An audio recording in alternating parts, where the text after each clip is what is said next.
in the Olmec area, definitely portraying black people and related to this first civilization. Now, when these great black heads were first found in 1862, the Mexican, the European, and the American archaeologists said, well, these were just happened to be slaves who were blown overseas, and they made statues of them. But yet the local people there, the native people, referred to those as black kings, sometimes as African kings.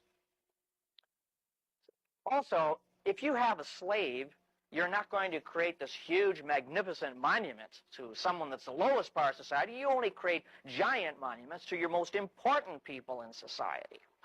On top of that, all of these great heads that were found were not just laying out in the open. They had been ritually buried with reverence, which means that they probably were great monuments at one time, and that there was a period of mourning, and then they were ritually buried, sort of you interred the greatness of this person.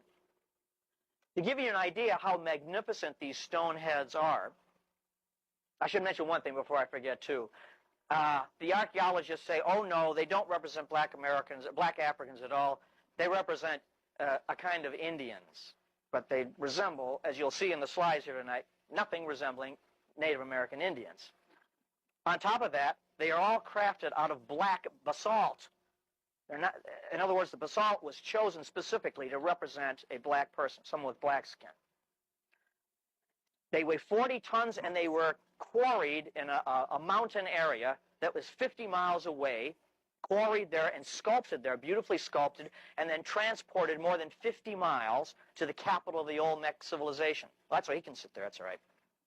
That'd be the same thing today as if you went, say, out to Gainesville, Georgia, found a boulder, crafted it perfectly, and by hand were able to transport it, this 90-ton work, all the way to the downtown Atlanta area. So whoever did this, they were obviously a great people with social organization on the same par of their artistic achievement.